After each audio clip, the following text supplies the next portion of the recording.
Roberto, qué gusto saludarlo. Muy agradecido por tenerlo acá. ¿Cómo le ha ido? Bien, muchas gracias. ¿Quién no lo conoce usted, Roberto, en el área de la educación? Puestos que cualquier seguramente catedrático académico quisieran tener. Usted tiene una larga trayectoria. Bueno, a eso me he dedicado en la vida. ¿Cómo definiría su carrera? Yo diría que es una carrera, la educación es un servicio, es una carrera de servicio. Pero digamos, llegar a donde está, pues no es fácil. Y no con esto estoy diciendo nadie más lo puede hacer, pero creo que cualquiera que habla en términos académicos en el país reconoce que usted ocupa un puesto importante en la educación de los jóvenes, yo diría que de la población. Si la gente que nos está viendo quisiera saber un poco de la carrera de Roberto, usted empieza cómo y cómo para donde está ahorita, que es liderando una de las universidades más importantes del país. Bueno, yo en secundaria me apasioné por la química. Güey, que no es fácil. Ese era mi... Si me hubieran preguntado a los 18 años qué iba a hacer en mi vida, iba a ser un químico. Y de hecho, al graduarme del colegio, estudié química. Como en ese entonces necesitaba trabajar a la vez que estudiar, yo me gradué del colegio americano y en el colegio americano me invitaron de pura casualidad a ser auxiliar del departamento de matemáticas, recién graduado. Qué bueno. Y entonces comencé paralelamente a estudiar química en la Universidad del Valle y estudiar educación, trabajándome tiempo completo y estudiando tiempo completo. Y al final, cuando me gradué con un BS en química y también con una carrera inicial en educación, apareció la posibilidad, como todo en la vida, de dos caminos. Sí. De un ingenio me invitaron a trabajar en un laboratorio y la UNESCO me ofreció un puesto para trabajar en el currículum de ciencia básica del país. Y obviamente es una decisión difícil. Sí, claro. Me incliné por la UNESCO en ese entonces y desde entonces he estado vinculado a la educación. No arrepentido, pues. No, nunca me he arrepentido. Sí, porque yo digo, ahorita, digamos, si se hubiera ido al lado de la industria, pues probablemente también hubiera crecido muchísimo. No sé si hubiera destacado como lo está haciendo ahorita, ¿verdad? Porque yo me pongo a pensar, que entre todos los temas que tenemos en Latinoamérica, en el mundo, normalmente vemos al empresario pues, que genera oportunidades de trabajo, que tiene ideas magníficas y que está desarrollando y demás. Tenemos al político, que usualmente lo vemos porque tiene que cumplir con peticiones de la población después de un periodo electoral. Y tal vez no dentro de esa lista popular debiera de estar los catedráticos, los maestros y sobre todo las altas autoridades de una escuela, de un colegio o de una universidad. Yo le diría que para mí es mucho más importante eso.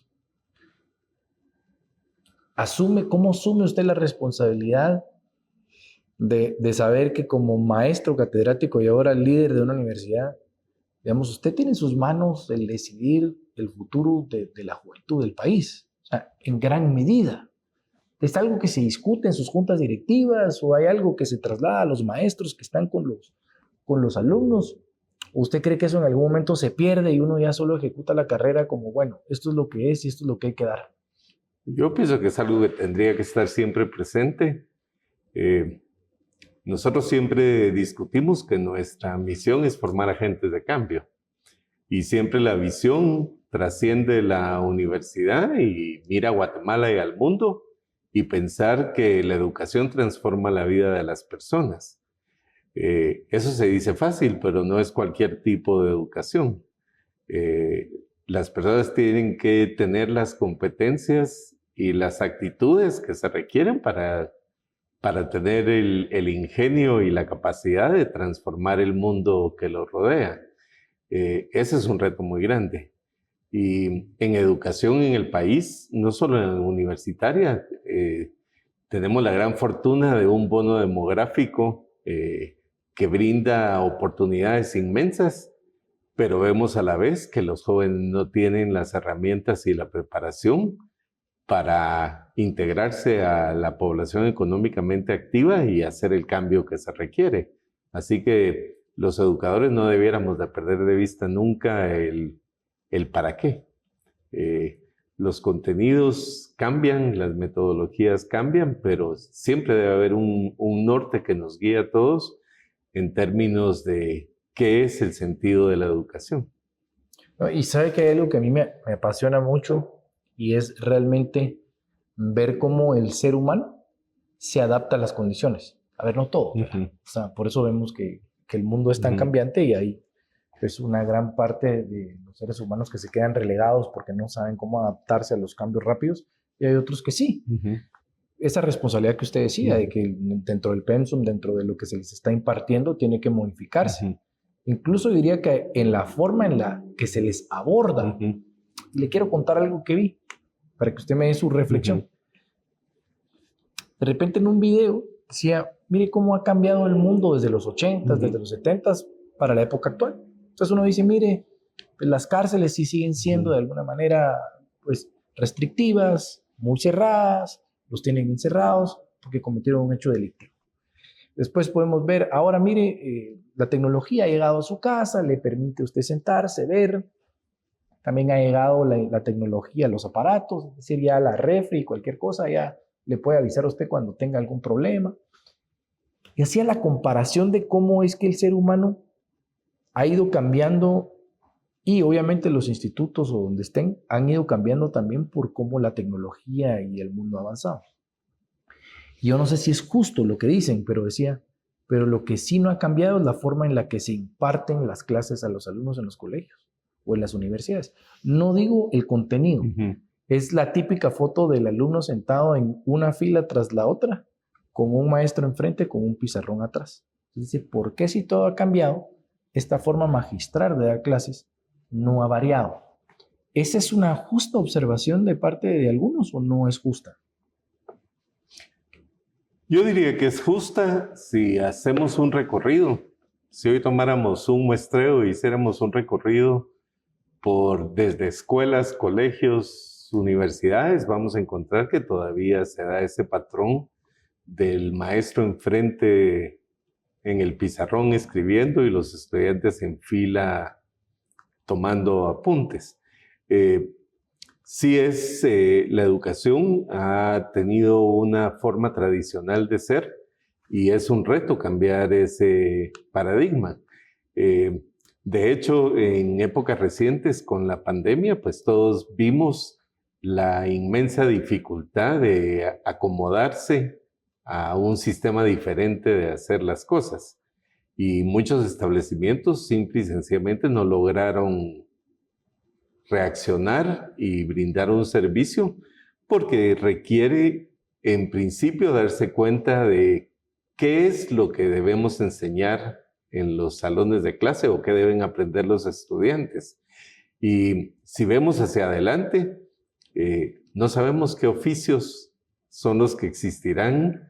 Si vemos hacia atrás, las tareas que hacen hoy las personas o las profesiones de las personas no son las mismas de hace 30 o 40 años atrás.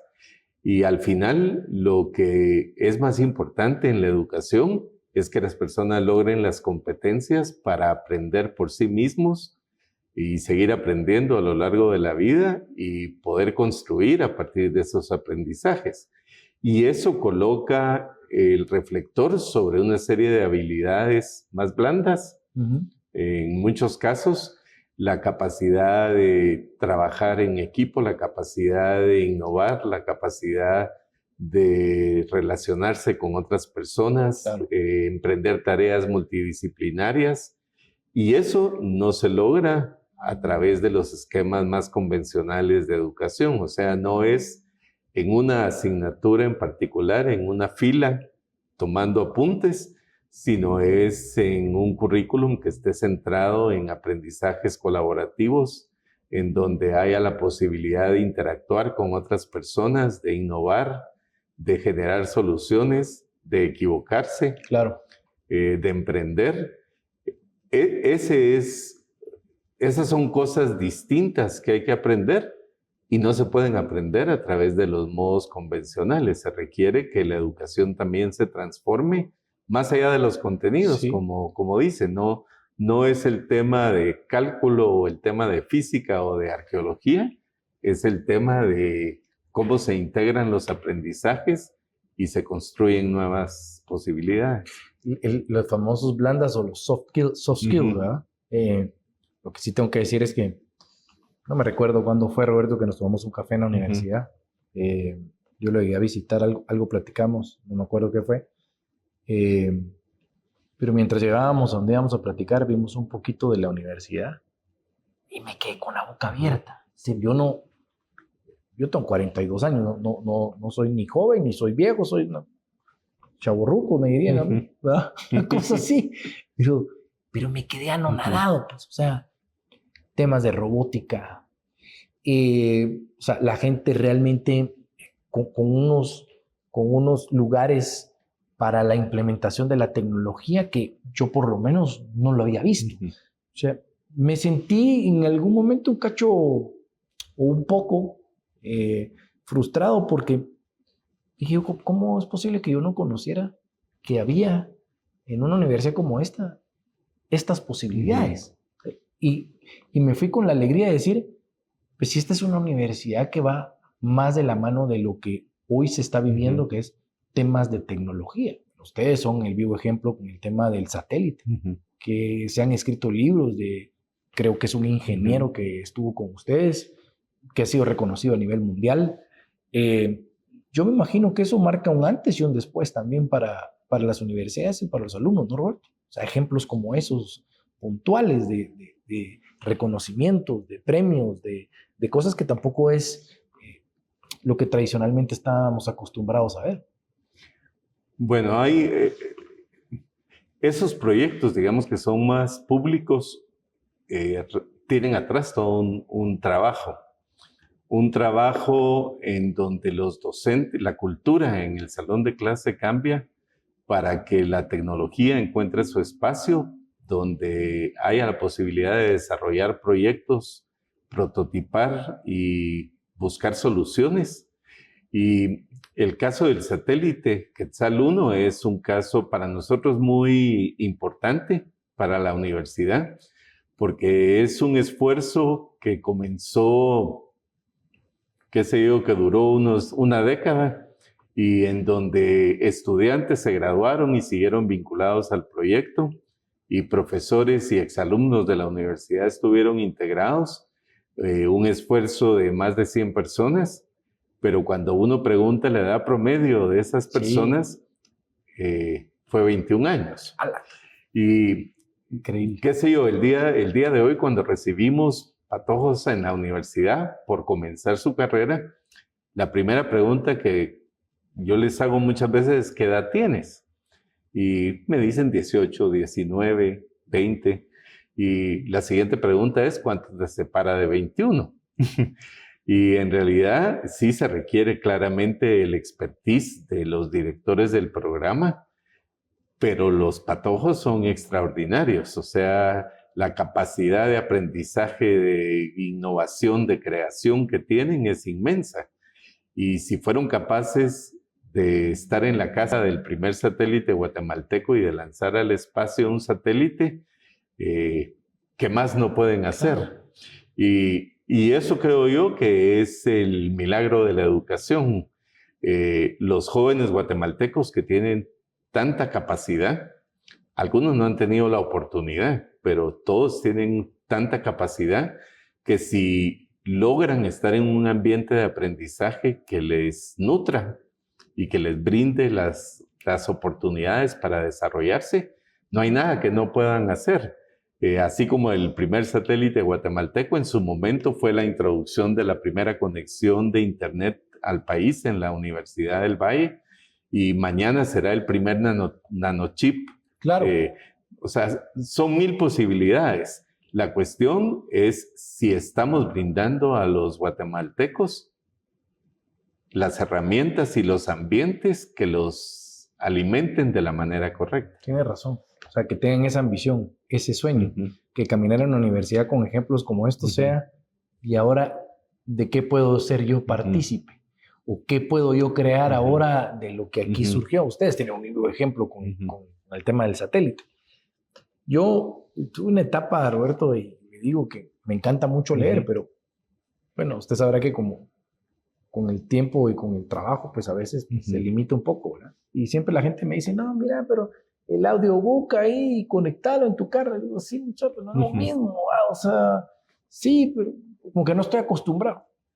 Sigo leyendo, no con la misma continuidad, pero sigo leyendo y rescato algunas cosas que me gustaría aplicar con usted. Hay un libro de Andrés Oppenheimer que es Crear o Morir, Crear, Inventar o Morir, algo así, que creo que en la portada sale Einstein. Ahí habla, digamos, de grandes retos y obviamente de aquellos o unicornios o, digamos, startups o ideas que han hecho un boom en el mundo. Bueno, ahí está Fonan, ahí se habla de Fonan. Y la conclusión final del libro de Oppenheimer es que en otros países se les ha enseñado a los alumnos a estar alegres, lo voy a plantear de una manera así, a reconocer y estar alegres por el fracaso, en vez de desmotivarse y tirar la toalla. Es decir, cuando él hacía visitas a San Francisco, a Silicon Valley, hizo una ruta por los países más importantes en términos de educación, él decía en los cafés, en las clases, ¿verdad?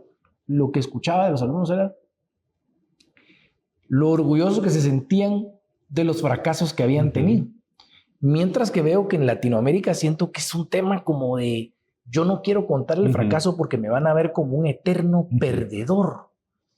Eso ya es un tema más de mentalidad. No sé si es soft skills, pero sí será un tema de mentoría probablemente de personas dentro de la universidad. ¿Cree usted que esa es una mentalidad que hay que trabajarla, que se puede cambiar rápido, o es un chip que tenemos los latinoamericanos como que no digas nada, el perder, vos siempre tenés que tener la victoria, mientras que otros países lo que están buscando es que el fracaso sea una medalla que se pueden colgar porque la próxima no va a ser un fracaso, va a ser un éxito?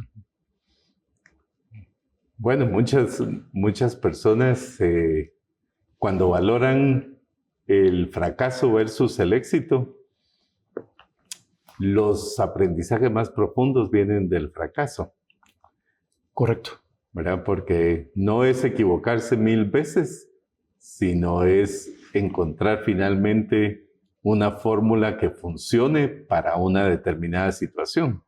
Me da risa porque cuando digo que es un proceso en educación, hace unos 15 años en la universidad, la gente se sorprendía un poco porque colocamos una serie de vallas y las vallas decían, equivócate más. Esto está bueno. Y la razón de eso es que, sobre todo en una universidad científica, hay a veces la preconcepción de que la verdad es una y que es única. Y nos costó mucho buscando introducir una cultura de aprender haciendo, el quitarle el temor a las personas, a los jóvenes, Sí. pero sobre todo a los docentes, de que era válido meter la pata, que era válido probar distintas cosas y que era válido que no funcionaran. Y entonces ese equivócate más es algo imperativo para una cultura de crecimiento. En educación cuesta mucho todavía, porque nos han enseñado a todos, no solo eso, que lo correcto, el objetivo es triunfar. Yo creo que es la concepción de qué es triunfo lo que debe variar, porque con la misma ambición, con la misma determinación, con el mismo interés, con el mismo involucramiento, se debe trabajar en el fracaso que en el éxito. Y al final, tener la claridad de que equivocarse no es un problema, es un aprendizaje. No, yo creo que tiene que ser así. Y ahorita que usted hablaba, me vino a la mente otro pasaje de otro libro dedicado únicamente a educación.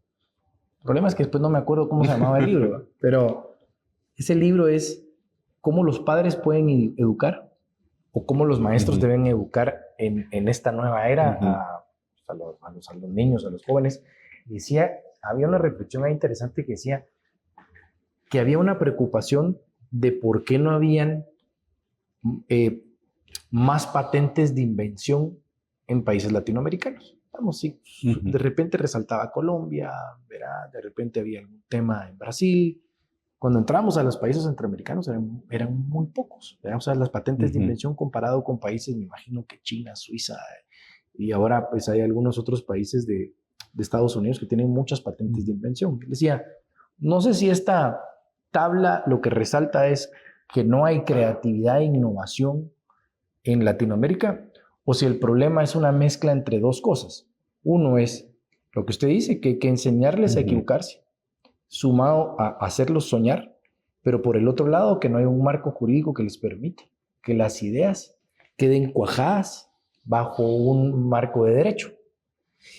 Y yo me recuerdo que habiendo leído ese libro, en algún momento estuve en el registro de la propiedad intelectual en Guatemala, no sé, fue hace rato, puede ser que después el registrador diga, mira, usted está equivocado, veneno. Me recuerdo que había alguien que quería patentar un invento y en el registro casi que les hablé en chino, ¿verdad? Mire, pero, o sea, como que no sé si eso existe o si ya se mejoró. Y después me recuerdo que la recomendación fue, mire, de ese invento suyo, tal vez lo que puede hacer es, váyase a derechos de autor.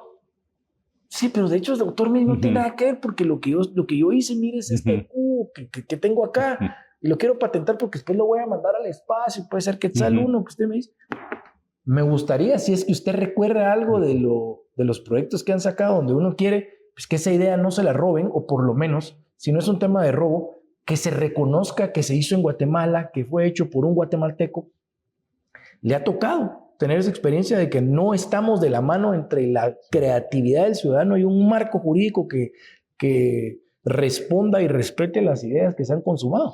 Sí, en el caso nuestro, en general hay un esfuerzo, nosotros lo decimos de manera simple, poner la ciencia al servicio de la sociedad. Y eso pasa por el tema de transferencia tecnológica. Y efectivamente en el país, cuando uno mira cómo se da la transferencia tecnológica, uno mira varias aristas. La primera es que nuestra sociedad no apuesta a ciencia y tecnología.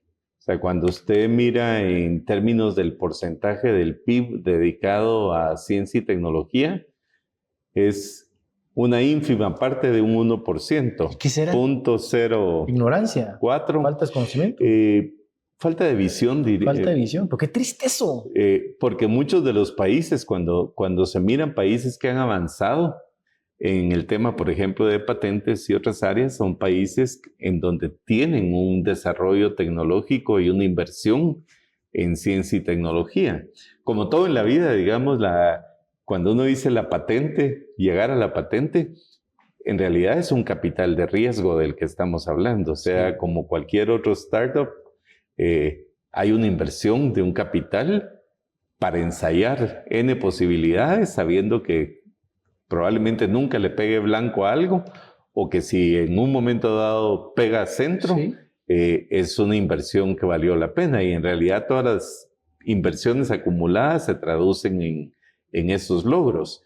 En el caso del país, primero, no hay una inversión en ciencia y tecnología. O sea, no hemos logrado trascender la idea de que el desarrollo de talento y capacidades en esta área se traduce en un desarrollo social y en un crecimiento económico.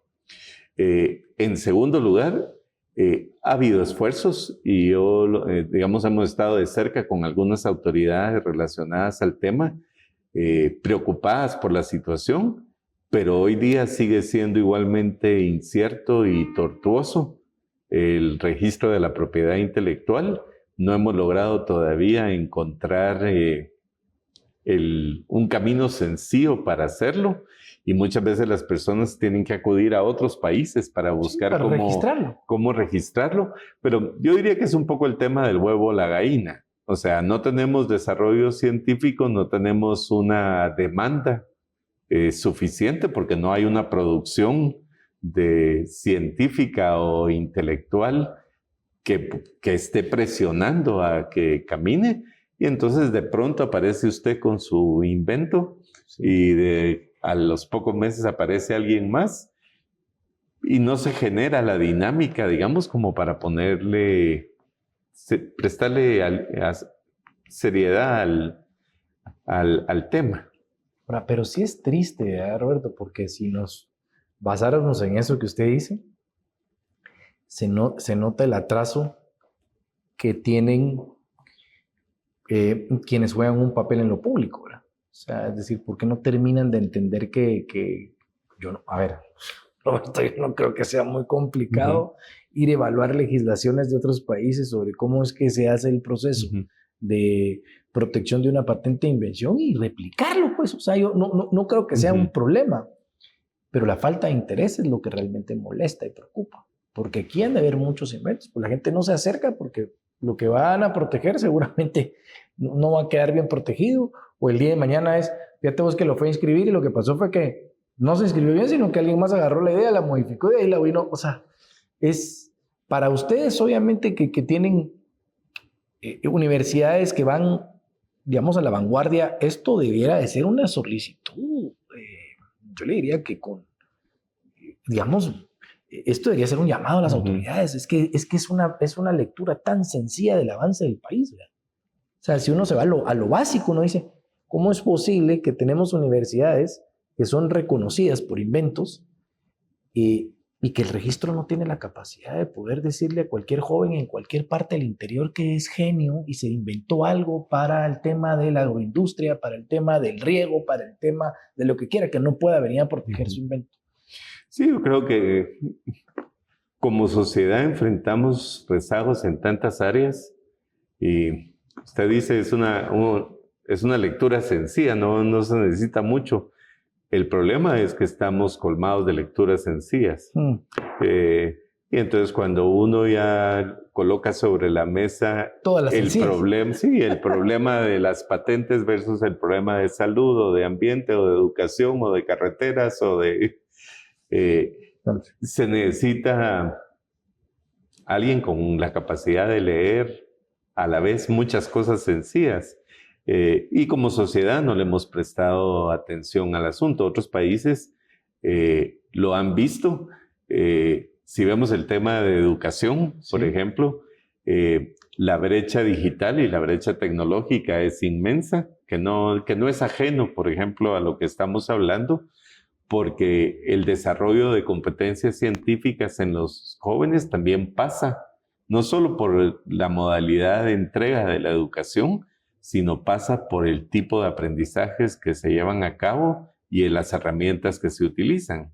Y en el país hay un esfuerzo de cómo ir cerrando la brecha digital, por ejemplo, pero muchos jóvenes no tienen acceso, y muchos niños no tienen acceso a esas herramientas ni al desarrollo de las competencias del futuro, digamos, que decimos las competencias del futuro, pero muchas son competencias ya actuales y todavía tenemos que seguir cerrando esa brecha. Sí, no, hay grandes caminos por recorrer.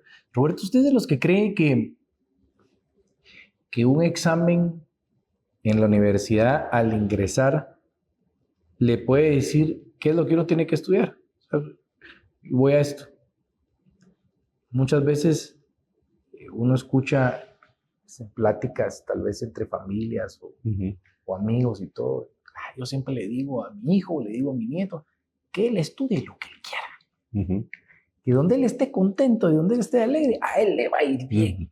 Pues sí, pero cuando ya vemos la realidad, ¿verdad, Roberto? Uno dice, no estoy tan seguro de ese rollo de que mi hijo me venga y me diga, mira, papá, quiero estudiar una vaina, donde uno dice, mijo, mira, o sea, qué buena onda que te guste, o sea, podemos ver algunos cursitos ahí si querés, si es que existe la posibilidad de esa familia de darlo. Pero no te vas a ganar la vida en eso. O sea, es una realidad. ¿Dónde está, digamos, sin caer en lo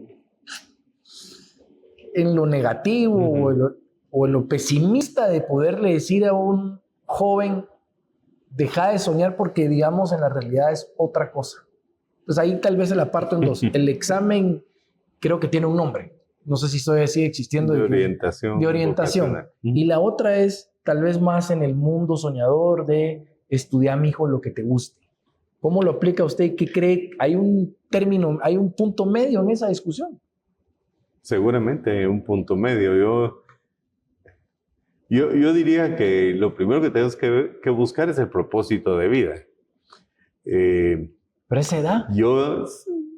Sí, y lo difícil es a esa edad poder hacer la distinción, pero ¿qué nos hace felices? Porque al final de cuentas es... De eso se trata la vida, ¿no? Voy a ser un profesional exitoso en determinado campo. Voy a ser feliz o no voy a ser feliz. En esas decisiones yo le encuentro sentido cuando dice hacer lo que querrás. En realidad lo que están diciendo es uno busca el camino que lo haga feliz. Sin embargo, también parte de la discusión es que uno tenía un sentido de predeterminación que ya no existe hoy día. Usted estudió para ser abogado y va a ser abogado toda su vida y va a morir siendo abogado. Sí. Cuando nosotros vemos la carrera de muchas personas, incluyendo las nuestras, no solo de las siguientes generaciones, lo que uno encuentra es que la carrera es una plataforma que determina unas competencias que le sirven a uno para algo. Y probablemente yo estudié para químico y nunca ejercí como químico. Y hoy lo vemos de la misma manera. Mi hijo es un ingeniero mecatrónico y se dedica a la inteligencia de negocios. Sí, pues. O sea, en realidad la decisión de hoy, antes era toral la decisión, ¿vas a ser médico o vas a ser educador Sí. o vas a ser ingeniero? Porque el corolario de esa decisión era, vas a morir siendo un médico, un educador o un ingeniero. Hoy día, sin embargo, cuando uno mira lo que ha sucedido en el campo profesional, es que una persona tiene una formación de base, pero su ejercicio profesional puede ser tan cambiante como el mundo está haciendo. Y por lo tanto, digamos, lo que dicen las pruebas de orientación vocacional es cuáles son las competencias o las aptitudes que tienen las personas que normalmente corresponden a algunos campos de ejercicio profesional, pero no necesariamente tienen ese mismo sentido de que el joven tiene que decidir hoy, porque Sí. ahí sella su futuro. Su futuro. No, tiene razón. Ahora que dijo eso, me recordé también de un amigo que aparte de ser un gran escritor, que usted decía abogado, pero creo que es abogado muere abogado. Ronald Flores, que es un gran escritor, pero que además es una gran persona y que le aporta también a una universidad privada. Y platicamos un poco del tema de la educación y sí veíamos cómo, como usted bien dice, ¿verdad? Cómo eso ha ido variando de acuerdo a las necesidades y tal vez algo que rescato lo que usted dice es que ahora no necesariamente lo que uno estudia es a lo que se dedica. Puede ser que ahora la gente evalúe en el mercado la capacidad de que si usted estudió robótica, usted tiene una mente mucho más capaz, más flexible, más creativa y el día de mañana puede estudiar algo más y puede caer en un mercado completamente diferente. Roberto, por cómo está diseñada nuestra Constitución, pues que es la norma suprema, las universidades juegan un papel importante en las elecciones de autoridades de alta jerarquía en el país. Yo creo que es una cosa bien incómoda para las universidades, pero al mismo tiempo el modelo pareciera ser que lo que buscó fue que la gente más capaz académicamente jugara un rol en esas elecciones o en esa forma que son los procesos de comisiones de postulación. Y ahí me voy más a lo suyo en lo personal, porque la gente dirá que fácil puede ser ahí la cabeza de la universidad, ser el rector, el decano, ¿no? Pero de repente están metidos en procesos públicos de elección de las cortes más altas del país, de Contraloría, del Ministerio Público. Y a usted yo sé que le ha tocado, y es más, la misma universidad ha utilizado sus instalaciones para que esos procesos sean transparentes, objetivos, independientes, en aras de que las personas más probas cumplan ese proceso y se tengan autoridades buenas. A usted en lo personal, diría que esa vivencia le ha traído algo, le ha traído alegría, le ha traído enseñanzas, le ha traído malestar, le ha traído incomodidad, No todos tienen los quilates, por llamarlo de alguna forma, Roberto, de sentarse ahí. Prueba de ello que hemos visto que en algunas universidades hay algunos que, pues, a pesar de tener esos cargos, ven cómo hacer para no sentarse a la mesa, siendo líderes de los pilares de educación para estas elecciones. ¿Cómo ha sido su experiencia? Yo diría que el principio constitucional o el precepto constitucional de tratar de seleccionar a las personas más capaces y más honestas es el correcto. El apostarle a las universidades del país como un referente más objetivo, menos político, más neutral, creo que también en principio pudo ser correcto.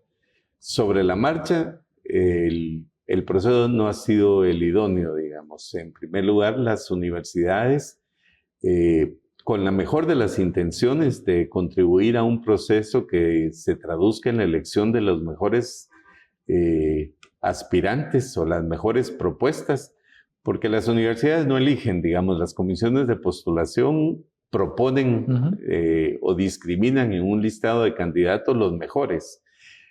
Sobre la marcha ha sido muy complejo.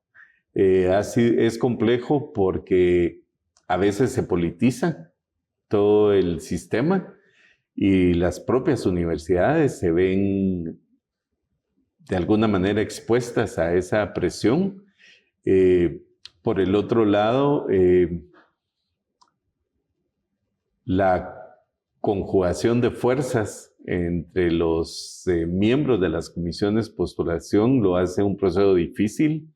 El proceso es un proceso contra el reloj normalmente, entonces se busca elegir a los mejores aspirantes, pero no hay posibilidad de discriminar adecuadamente porque son convocadas tardíamente y entonces no se puede hacer un proceso real. La experiencia mía ha sido una experiencia de que es posible uno intentar un proceso que sea lo más transparente y lo más objetivo posible, que uno logra alinear a las piezas, a veces con más dificultad que otras, pero al final cuestiono un poco si ese debiera ser el mecanismo o no, si debiéramos de buscar una renovación de la manera de proponer a los candidatos. Existe en nuestro país, uno mira, se retira un juez en algún otro país y llevan un proceso muy político, muy agudo para elegir al candidato, porque esa persona va a ser juez el resto de su vida. En el caso nuestro, cada 5 años o cada 4 años, dependiendo del caso, estamos en estos ciclos de postulación, en donde la persona tiene un alcance para ser juez o magistrado o fiscal o el que fuera, un periodo finito de tiempo, y entonces la influencia política de todas maneras se da. Y yo me pregunto, ¿no sería mejor que fuera un proceso muy duro inicial, aunque fuera un proceso claramente político, y dentro de ese proceso político se eligiera políticamente el mejor candidato y no disfrazar el proceso de un proceso técnico que repetimos cada 5 años y que en realidad, bueno, hemos visto los resultados. Obviamente son temas constitucionales que tenemos que revisar, pero sí amerita que como sociedad lo evaluemos, lo reflexionemos.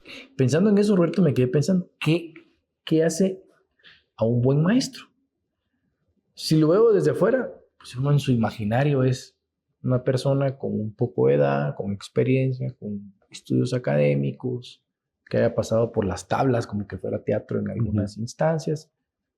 El mundo me dice también que pues está el Khan Academy que empezó hace rato, o la educación un poco más virtual, y dirá, bueno, eso se me hace que es un perfil un poco de una persona más creativa, innovadora y más joven. ¿Qué hace un buen catedrático? ¿Cómo es que una persona puede llegar a un puesto de catedrático? Porque yo respeto mucho a los catedráticos por lo que representan, pero siempre me he puesto a pensar, ¿cómo es que llegó a ser catedrático de la universidad? No digamos un puesto como el suyo.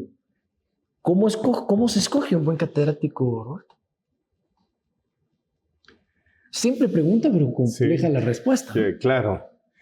Bueno, yo diría primero que hace un buen maestro. Y claramente uno tiene que pensar en su preparación. Pero yo diría, si tengo que escoger una cosa, es el corazón. Ok. La vocación. La vocación. Una persona que cree que encuentra un propósito en su vida siendo docente. Y tenemos nosotros, yo he tenido la oportunidad de conocer extraordinarios ingenieros o físicos o biólogos que a la vez son extraordinarios docentes. Y eso es porque les nace el corazón, encuentran en su vida un sentido al estar rodeado de jóvenes y poder incidir en los jóvenes. Regresando a la primera parte, la preparación. Claramente alguien no puede enseñar matemáticas si no sabe matemática. Pero hoy día no se requiere solo saber matemática. Se requiere una persona que tenga la posibilidad de diseñar entornos de aprendizaje muy flexibles. Cuando decimos lo importante es aprender por proyectos o desarrollar competencias o producir un ambiente colaborativo, eso requiere que la persona tenga otras capacidades, no solo el dominio del contenido y esa vocación de servicio, sino que tenga la posibilidad de ser un conductor de orquesta que produzca resultados. Entonces, el buen maestro hoy día tiene mucho de esas herramientas. Y bueno, nosotros recientemente ha habido mucho debate en términos de la formación de los docentes del país. Y en realidad, cuando uno mira cuáles son las variables que inciden en el aprendizaje de los niños y los jóvenes, en todos los estudios internacionales, la primera variable que aparece es el docente. Y eso tiene que ver con las capacidades y las calidades de los docentes del país. En Guatemala hemos tenido mucha discusión en términos de la formación inicial de los docentes. Incluso hoy día el Congreso ha estado discutiendo otra vez el tema de la formación inicial docente y creo que el propósito es el correcto, o sea, cómo logramos brindar a la sociedad los mejores docentes. Pero muchos países, digamos, han trabajado muy fuertemente en que los docentes no solo tengan el dominio en el área de contenido y tengan una formación a nivel superior, tanto en la parte metodológica o didáctica como en la parte de enseñanza del área de contenido. Y en Guatemala todavía estamos discutiendo si regresamos o no a las escuelas normales en su concepción anterior. El docente es medular y creo que la sociedad debe valorar a los docentes adecuadamente. Hace poco en uno de los comentarios decías de qué se va a ganar la vida. Y yo recuerdo muchas veces cuando yo empecé a inclinarme hacia el lado de educación, personas muy cercanas me preguntaron, ¿y estás seguro? Sí, pues, ¿vas a ganar nada? ¿De qué te vas a ganar la vida? Y bueno, no sé si me la hubiera ganado de manera distinta siendo químico o no, pero en realidad nunca me arrepiento de haber elegido este camino. Y yo creo que la profesión docente debe ser dignificada también en el país, no solo en cómo la vemos, totalmente, sino también en cómo la retribuimos. Yo estoy de acuerdo. O sea, debería haber un respeto tal al maestro, que no sé por qué no existen, ¿verdad? Porque ahora también hasta en términos de conducta se le permite al alumno que cuestione al maestro y el maestro ya no puede corregir, porque lo contrario es más fácil que echen al maestro que le digan al alumno que ya no puede atender a la universidad, si no usted tiene una demanda. Si hay un tema de comportamiento, conducta, cambio de reglas en la sociedad y sobre todo también en una educación familiar que a veces ha cambiado, que como que se ha perdido el norte. Y eso que no hemos hablado, de Roberto, de la educación pública, ¿verdad? la educación pública, que pues, no pasa, tal vez pasará también un poco la obligación de las autoridades, pero sobre todo también de los sindicatos que juegan parte de ese juego alrededor de la educación pública.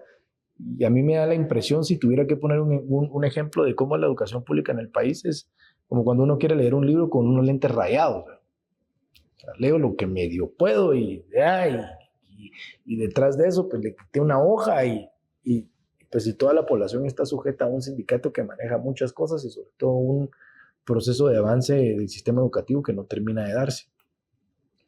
Con usted estábamos hablando más del tema de la educación privada y me entra una curiosidad.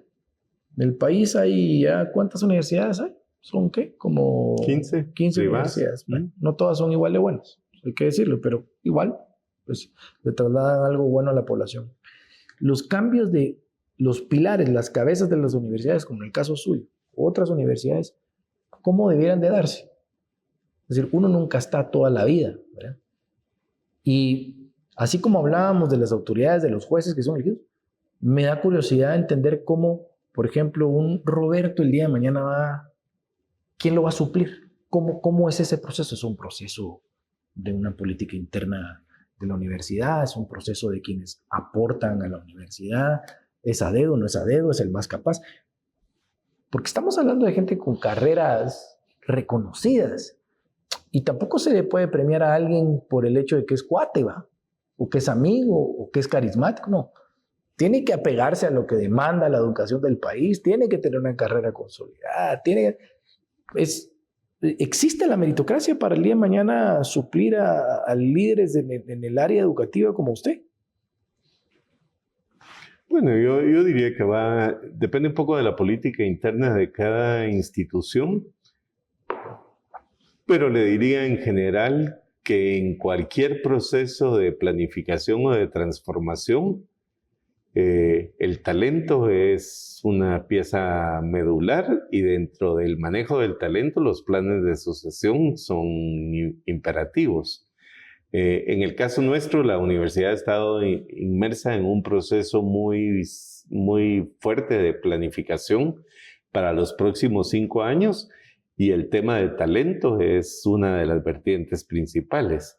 Y eso va desde cómo crecemos y logramos tener maestros e investigadores que puedan ampliar la cancha que tenemos hoy día con las mismas calidades y las mismas competencias, hasta qué pasa con el rector o los vicerrectores en un esquema de largo plazo. Y yo creo que todas las instituciones debemos de buscar esos esquemas. Uno siempre piensa que uno es permanente, o por lo menos mientras el periodo para el cual fue nombrado, claro. Pero en realidad no sabemos, mañana puede suceder cualquier cosa y se requiere para las instituciones que miran su futuro con seriedad, las distintas cabezas son importantes, cada una a su nivel. Y a su estilo. Un último tema, última pregunta, Roberto. ¿Qué le ilusiona a usted dentro de proyectos de país, proyectos de la universidad, que usted diga, esto a largo plazo es algo a lo que yo le apostaría, esto me encanta, esto hay que ponerle coco, a esto hay que impulsarlo? ¿Qué le ilusiona pensando en el desarrollo del país a Roberto? Bueno, Guatemala, lo que más me emociona de Guatemala es su juventud. Y Guatemala, a diferencia de otros países que han envejecido, en las próximas décadas tenemos un bono demográfico que brinda 1000 oportunidades. Y cuando uno dice, vamos a tener un altísimo porcentaje de población económicamente activa, la siguiente pregunta es, ¿qué vamos a hacer con ello? Y entonces, a los jóvenes los tenemos. La pregunta es si los jóvenes van a tener la preparación y las herramientas para aprovechar a construir un país diferente, ahora que van a ser la mayoría. Y ahí, dentro de los proyectos en los que la universidad se ha involucrado en los últimos años, me merece especial atención Guatemala no se detiene, que es un esfuerzo público-privado que está trabajando en cuáles pueden ser algunos de los motores de desarrollo para el país, y el tema de capital humano es uno de los primarios. Y he sido muy afortunado que me invitaron a participar al frente de la mesa de capital humano, y la universidad ha sido sede de esa mesa junto a los demás líderes, y hemos podido identificar algunas áreas críticas que se requieren para el desarrollo de los jóvenes en Guatemala. Entre ellas está claramente el aprendizaje del inglés, el aprendizaje de computación y herramientas vinculadas al área de sistemas, y el desarrollo de capacidades gerenciales. Pero fuera de ello, el país ya ha mapeado algunas de las áreas en el sector turismo, en el sector de servicios, en el sector agroforestal, en el de alimentos, que requiere el desarrollo de talento.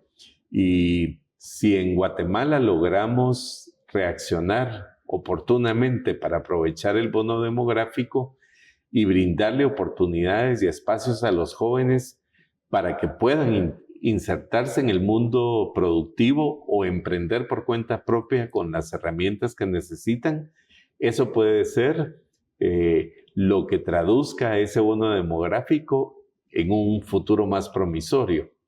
Si no logramos que los jóvenes tengan acceso a esas oportunidades, el bono demográfico es una bomba de tiempo. Correcto. Entonces... no vamos a saber qué hacer con ellos. Me ilusiona la posibilidad, primero, que seamos jóvenes. Sí. Hay otros países que se están preocupando para ver qué van a hacer ahora que ya no tienen jóvenes. Nosotros tenemos los jóvenes y tenemos que darle oportunidades. Recientemente he visto que el mismo gobierno ha anunciado varios programas de becas que responden a esa necesidad de brindar oportunidades a los jóvenes. Ojalá que logremos como sociedad aprovecharlas de la mejor manera, porque los jóvenes son extraordinarios y tienen las oportunidades correctas. No, estoy totalmente de acuerdo. Roberto, de verdad que me encantó mucho la plática. Yo pues nunca he estado involucrado como usted en la academia o digamos en universidades, pero sí soy fiel creyente que la educación es la base fundamental de la sociedad. Eso lo han dicho, ¿verdad?, expertos, investigadores y demás, de que en la medida en que el país tenga ciudadanos más educados, el país va a salir adelante. Y usted puso un reto ahorita sobre la mesa, que es que ¿qué vamos a hacer con esa cantidad de jóvenes? Entonces, no los podemos dejar ahí. Uh-huh. Y la responsabilidad, pues obviamente es de muchos, no solo es de unos pocos. Uh-huh. Ante eso, pues también felicitar, hay que decir, el sector privado que siempre se ha volcado uh-huh. a hacer cosas, ¿verdad? Yo a veces por bromear les digo, miren, en vez de que se llamen proyectos público-privados, yo les voy a cambiar el nombre, les voy a decir que son privados públicos, ¿verdad? Porque cómo cuesta que la maquinaria pública funcione, ¿verdad? Y ahí está el empresario, y hay una narrativa que empuje, que cambia y distorsiona a veces lo que el sector privado hace, pero de verdad que muy gratificante escucharlo, saber cuál es el norte que usted ve para el futuro del país, y ojalá nos volvamos a ver pronto. Muchas gracias. Muchas gracias. Muy amable, Roberto.